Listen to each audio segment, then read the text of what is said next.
Hello everyone. तो दोस्तों यहाँ पर आप देख सकते हो उत्तर प्रदेश आयुर्विज्ञान विश्वविद्यालय सेफई इटावा, यानी उत्तर Pradesh university of medical sciences, जो कि सेफई इटावा यूपी में दोस्तों प्रेजेंट है।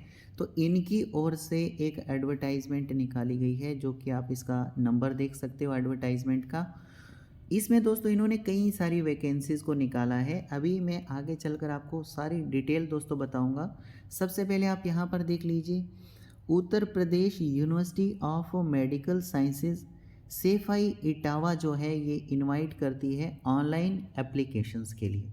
यानी आपको ऑनलाइन एप्लीकेशंस जो हैं इसके लिए सबमिट करने पड़ेंगे फ्रॉम सिटीज़न ऑफ इंडिया। यानी कि दोस्तों भारत के आप किसी भी राज्य से बिलोंग करते हो, यहाँ पर आप अप्लाई कर सकते हो। जो भी इन्होंने वैकेंसी निकाली है, ये यहाँ पर ग्रुप बी और ग्रुप सी की इन्होंने वैकेंसी निकाली है, जिसके लिए आपको रिटन एग्ज़ाम आपका होने वाला है और ये कंप्यूटर बेस्ड एग्ज़ाम होने वाला है। यानी कंप्यूटर के ऊपर आपका एग्ज़ाम होने वाला है, ठीक है। नीचे यहाँ पर क्या बताया गया है, detail of unreserve and reserve category wise vacancies are given in table. तो नीचे यहाँ पर टेबल्स में इन्होंने बताया गया है कितनी क्या वैकेंसी है अनरिजर्व और रिजर्व कैटेगरी वालों के लिए। द कैंडिडेट शुड सबमिट, यहाँ पर क्या लिखा गया है, candidates should submit separate application. यानी जो भी पोस्टें इनकी ओर से निकल कर आई है, इसके लिए आप सेपरेट एप्लीकेशन फॉर्म जो है वो फिलअप कर सकते हैं। यानी एक से ज़्यादा पोस्टों के लिए भी आप यहाँ पर अप्लाई कर सकते हो। लेकिन जो यूनिवर्सिटी है दोस्तों, ये गारंटी नहीं देती है इस बात का कि आपके जो एग्ज़ाम हैं वो सेम डेट को होंगे या फिर अलग अलग डेट को होंगे, ठीक है ना। तो ये आप अपनी जिम्मेवारी पर ही अप्लाई करोगे, लेकिन अप्लाई कर सकते हो। लेकिन दोस्तों जो भी आप यहाँ पर सेपरेट एप्लीकेशन जो फॉर्म फिलअप करोगे, उसके लिए आपको सेपरेटली फ़ीस भी अलग अलग पे करनी पड़ेगी। यानी एक एप्लीकेशन फॉर्म मान लीजिए आपने अप्लाई किया, इसके लिए मान लीजिए आपने 1,000 रुपया फ़ीस यहाँ पर पे कर ली।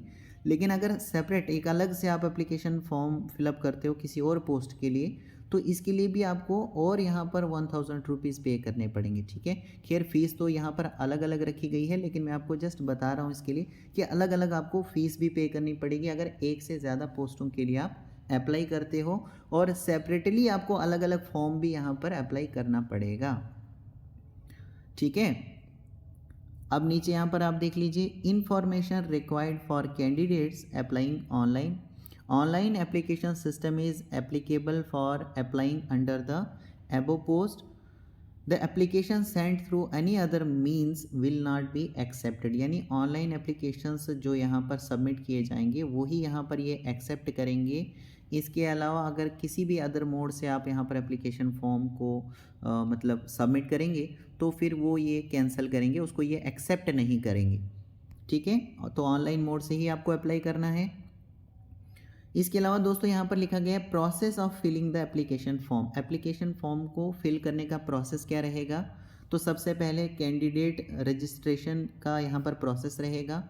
उसके बाद फॉर्म को आपने फिलअप करना है, जो भी डिटेल फॉर्म में होंगी वो सारी आपको फिलअप करनी है। आपने फ़ोटो, सिग्नेचर और जो भी डॉक्यूमेंट्स इन्होंने बताए हैं वो आपको अपलोड करने हैं। फिर यहाँ पर 4th नंबर पर आपको फ़ीस पे करनी है। इस तरीके से आपका जो फॉर्म है ये सबमिट हो जाएगा। उसके बाद जब फॉर्म आपका सबमिट होगा तो उसका आप एक प्रिंट आउट भी लेकर अपने पास में रख सकते हैं, ठीक है। तो 5 पार्ट्स यानी 5 पार्ट्स में ये आपका फॉर्म जो है यहाँ पर सबमिट हो जाएगा। थोड़ा सा हम नीचे स्क्रॉल करते हैं। नीचे स्क्रॉल होने के बाद दोस्तों यहाँ पर आप देख सकते हो, the candidate has to click all notification advertisement detail on the institute website. Institute की जो वेबसाइट है www.upums.ac.in, ठीक है। तो इस वाली वेबसाइट पर आपको जाना पड़ेगा, जो इंस्टीट्यूट की ऑफिशियल वेबसाइट है, इसी के ऊपर आपको जाना पड़ेगा। अगर आपको एडवर्टाइजमेंट देखनी है या इसके रिगार्डिंग में फ़र्दर कोई भी अपडेट अगर चेक करना है तो इनकी वेबसाइट के ऊपर आप जा सकते हैं। नीचे यहाँ पर इन्होंने बताया है कि जो आपकी एज है, जो भी इन्होंने यहाँ पर वैकेंसी निकाली है, इसके लिए जो एज है वो 18 साल से लेकर 40 साल तक होनी चाहिए। यानी 18 साल कम से कम आपकी एज होनी चाहिए और 40 साल ज़्यादा से ज़्यादा आपकी एज होनी चाहिए। इसके अलावा अगर आप यूपी के रहने वाले हैं तो यूपी के जो भी यहाँ पर अप्लाई करेंगे तो उनको कैटेगरी के हिसाब से रिलैक्सेशन देखने को मिल जाएगा, ठीक है ना। अब यहाँ पर पोस्ट के नेम देख लीजिए, सीनियर एडमिनिस्ट्रेटिव असिस्टेंट की यहाँ पर पोस्ट निकाली है इन्होंने, जिसके लिए आपकी सैलरी 25,500 रुपये से स्टार्ट हो जाएगी। 81,100 रुपये तक आपकी सैलरी जा सकती है। लेवल 4 के हिसाब से आपको ये सैलरी दी जाएगी। एज देख लीजिए 18 साल से लेकर 40 साल तक अगर आपकी एज आती है अप्लाई कर सकते हो। 19 वैकेंसी यानी 19 वैकेंसी टोटल हैं जो यहाँ पर कैटेगरी वाइज बांटी हैं। अनरिजर्व के लिए 8 वैकेंसी रखी हैं, ओबीसी के लिए 6, एससी के लिए 4 और ईडब्ल्यूएस वालों के लिए 1 वैकेंसी रखी है। आगे आप यहाँ पर देख लीजिए, ये इस पोस्ट के लिए यानी सीनियर एडमिनिस्ट्रेटिव असिस्टेंट की पोस्ट के लिए क्वालिफिकेशन क्या चाहिए इनको, ग्रेजुएट आप होने चाहिए और आपको नॉलेज होना चाहिए नोटिंग का और ड्राफ्टिंग का दोस्तों। साथ में 1 ईयर का आपको एक्सपीरियंस होना चाहिए government public service undertaking, autonomous government organisation including contractual, outsourced workers working in government organisation with knowledge of, आपको क्या होना चाहिए नॉलेज, साथ में टाइपिंग का आपको नॉलेज होना चाहिए। हैविंग स्पीड 35 वर्ड पर मिनट आपको हिंदी में लिखना आना चाहिए और 40 वर्ड्स पर मिनट आपको इंग्लिश में लिखना आना चाहिए दोस्तों, और नॉलेज ऑफ कंप्यूटर आपको होना चाहिए। तो ये यहाँ पर क्वालिफिकेशन चाहिए इस वाली पोस्ट के लिए, तो वो आप यहाँ पर एक बार देख लीजिए अच्छे से दोस्तों, उसके बाद ही यहाँ पर अप्लाई कीजिए। इसी तरीके से रिसेप्शनिस्ट की भी यहाँ पर वैकेंसी है। अगर आप यहाँ पर सेलेक्ट हो जाएंगे 29,200 रुपये से आपकी सैलरी शुरू हो जाएगी, 92,300 रुपये तक आपकी सैलरी जा सकती है। लेवल 5 के हिसाब से आपको यहाँ पर सैलरी मिलेगी।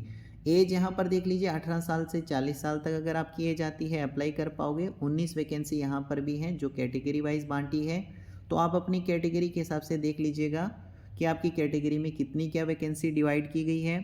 क्वालिफिकेशन क्या चाहिए, ग्रेजुएट आप होने चाहिए किसी भी रिकॉग्नाइज यूनिवर्सिटी से, और पोस्ट ग्रेजुएट डिप्लोमा आपका होना चाहिए जर्नलिज्म का, पब्लिक रिलेशंस का, ठीक है। तो ये अगर आपके पास है, और साथ में 1 ईयर का एक्सपीरियंस भी चाहिए पब्लिक रिलेशंस या पब्लिकेशंस, प्रिंटिंग, पब्लिशिंग, ठीक है। तो इसमें से अगर आपका 1 साल का एक्सपीरियंस है और साथ में कंप्यूटर का भी आपको नॉलेज होना चाहिए, तभी जाकर आप यहाँ पर रिसेप्शनिस्ट की पोस्ट के लिए अप्लाई कर सकते हो। इसी तरीके से आपको नेक्स्ट करते जाना है दोस्तों और देखते जाना है, ठीक है। तो अलग अलग यहाँ पर वैकेंसी हैं और अलग अलग यहाँ पर हर एक वैकेंसी के लिए क्वालिफिकेशन भी बताई गई हैं। देखिए यहाँ पर जूनियर इंजीनियर की भी यहाँ पर वैकेंसी है। इलेक्ट्रिकल इंजीनियरिंग की वैकेंसी है दोस्तों, 1 वैकेंसी है जो एससी कैटेगरी के लिए। एसी इंजीनियरिंग की वैकेंसी है, 1 वैकेंसी है जो अनरिजर्व के लिए रखी गई है। टेलीकम्युनिकेशन सीसीटीवी कैमरा इंजीनियरिंग की वैकेंसी है, 1 वैकेंसी है जो ओबीसी के लिए रखी गई है। मैकेनिकल इंजीनियरिंग में अगर आपने यहाँ पर डिप्लोमा किया है तो 1 वैकेंसी है अनरिजर्व वालों के लिए। सिविल इंजीनियरिंग में अगर आपने डिप्लोमा किया है तो 1 वैकेंसी है, लेकिन ये एससी कैटेगरी के लिए है। इस तरीके से यहाँ पर ड्राफ्ट्समैन की वैकेंसी है, असिस्टेंट सिक्योरिटी ऑफिसर की वैकेंसी है। थोड़ा सा नीचे स्क्रॉल करें तो सैनिटेशन इंस्पेक्टर की वैकेंसी है। सैनिटेशन इंस्पेक्टर की वैकेंसी की अगर हम बात करें तो सैलरी यहाँ पर लेवल 5 के हिसाब से आपको सैलरी मिलेगी, अच्छी खासी सैलरी यहाँ पर देखने को मिल रही है। 6 वैकेंसी टोटल हैं। इसमें यहाँ पर इनको 10th मतलब यानी कि अगर आपने 10th पास किया है ओनली तो आप यहाँ पर अप्लाई कर सकते हो, लेकिन साथ में आपके पास सर्टिफिकेट होनी चाहिए दोस्तों सैनिटरी इंस्पेक्टर कोर्स की, not less than 4 years of experience in the line, यानी एक्सपीरियंस भी 4 साल का इस लाइन में आपका होना चाहिए। और प्रेफर किया जाएगा अगर आप किसी रेपुटेटेड हॉस्पिटल में आपका ये एक्सपीरियंस है तो, ठीक है ना। थोड़ा सा नीचे स्क्रॉल करते जाओगे तो और भी दोस्तों कई सारी वैकेंसी है जिसके लिए यहाँ पर 12th पास भी रिक्वायर्ड रहेगा, ठीक है। टेक्निकल ऑफिसर्स की वैकेंसी है, मेडिकल लैब टेक्नोलॉजिस्ट की वैकेंसी है, टेक्नीशियन ओटी की यहाँ पर वैकेंसी है, टेक्नीशियन रेडियोलॉजी की वैकेंसी है, टेक्नीशियन रेडियोथेरेपी की वैकेंसी है, टेक्नीशियन की वैकेंसी है, ओटी असिस्टेंट की वैकेंसी है। तो कई सारी वैकेंसी है। देख लीजिए यहाँ पर टेक्नीशियन की अगर हम बात करें, टेक्नीशियन डायलिसिस की अगर हम बात करें तो लेवल 5 के हिसाब से आपको यहाँ सैलरी मिलेगी। 18 साल से लेकर 40 साल आपकी एज होनी चाहिए। 4 वैकेंसी है। 10+2 आपने साइंस से किया होना चाहिए एंड 2 साल का आपके पास डिप्लोमा होना चाहिए इसी रिलेवेंट फील्ड में, और साथ में 1 साल का आपके पास एक्सपीरियंस होना चाहिए कम से कम 50 बेडेड हॉस्पिटल का, ठीक है। या फिर बीएससी आपने की होनी चाहिए डायलिसिस टेक्निक्स में आपने बीएससी की होनी चाहिए, तभी जाकर आप यहाँ पर अप्लाई कर पाओगे। दोस्तों यहाँ पर जनरल कंडीशंस में आप यहाँ पर देख लीजिए क्या लिखा गया है। Aspiring applicants satisfying eligibility criteria, यानी जो भी चीज़ें आपको बताई गई हैं अगर आप यहाँ पर सेटिस्फाई करते हो तो आप यहाँ पर सबमिट कर सकते हो ऑनलाइन एप्लीकेशन फॉर्म, ठीक है, जिसके लिए आपको जाना पड़ेगा www.upums.ac.in, तो इसी वाली वेबसाइट पर आपको जाना पड़ेगा और यहाँ से ऑनलाइन मोड से एप्लीकेशन फॉर्म को सबमिट करना पड़ेगा। दोस्तों अगर हम फीस की बात करें तो अनरिजर्व कैटेगरी वालों के लिए 2000 रुपये यहाँ पर फीस लगने वाला है एप्लीकेशन फ़ीस। 360 रुपये आपको जीएसटी यहाँ पर लगने वाला है 18%, तो ये पूरा मिला के 2360 रुपये आपको पे करने पड़ेंगे। ओबीसी और ईडब्ल्यूएस कैटेगरी से जो लोग आते हैं 2000 रुपये उनके लिए भी फ़ीस यहाँ पर रहने वाली है। 360 रुपये उनको भी यहाँ पर 18% जीएसटी लगेगा, तो 2360 रुपये आपको भी पे करने पड़ेंगे। लेकिन जो एससी और एसटी कैटेगरी से आते हैं उनको 1200 रुपये एप्लीकेशन फ़ीस लगेगी। 216 रुपये जीएसटी हो गया 18%, तो 1416 रुपये आपको यहाँ पर एप्लीकेशन के टोटल सबमिट करने पड़ेंगे, ठीक है। तो इसलिए अप्लाई करने से पहले आप ये सारी चीज़ें एक बार दोस्तों रीड कर लीजिए, उसके बाद ही आप यहाँ पर अप्लाई कर लीजिए। दोस्तों एज में आपको रिलैक्सेशन देखने को मिल जाएगा। दोस्तों मैंने आपको ऑलरेडी भी बताया कि अगर आप यहाँ पर यूपी के रहने वाले हैं, कैटेगरी से बिलोंग करते हो, तो आप यहाँ पर जो यहाँ पर रिलैक्सेशन है उसका बेनिफिट आप ले सकते हो। इसके अलावा दोस्तों जो कॉल लेटर एडमिट कार्ड वगैरह रहेंगे वो यहाँ पर आपको इंस्टीट्यूट की वेबसाइट है जो मैंने आपको ऑलरेडी भी बताया, यहाँ पर भी मेंशन की गई है, तो इसी वाली वेबसाइट पर जाकर आप कॉल लेटर एडमिट कार्ड वगैरह वहाँ से डाउनलोड कर सकते हो। वहाँ पर आपको अपना registration number, application number, date of birth वगैरह डालना पड़ेगा, तो आपका वहाँ से वो डाउनलोड हो जाएगा, ठीक है। इसके अलावा जब आप यहाँ पर रिटर्न टेस्ट देने के लिए जाओगे, स्किल टेस्ट देने के लिए या इंटरव्यू देने के लिए जाओगे, तो यहाँ पर कोई भी ट्रैवलिंग का आपको खर्चा वगैरह इनकी ओर से नहीं मिलेगा, तो अपने खर्चे पर ही आपको वहाँ पर एग्ज़ाम देने के लिए जाना पड़ेगा। एज लिमिट मैंने आपको ऑलरेडी भी बताई, फिर से यहाँ पर आप देख लीजिए 1 जुलाई 2023 को आपकी एज जो है ये काउंट की जाएगी, गिनती की जाएगी इसकी, तो ये 18 साल कम से कम हो जानी चाहिए दोस्तों, और 40 साल से ज़्यादा नहीं होनी चाहिए, तभी जाकर आप यहाँ पर एलिजिबल हैं। इसलिए मैंने आपको ऑलरेडी बताया दोस्तों, पहले आप यहाँ पर सारी चीज़ें देख लीजिए, उसके बाद ही फॉर्म को अप्लाई कीजिए।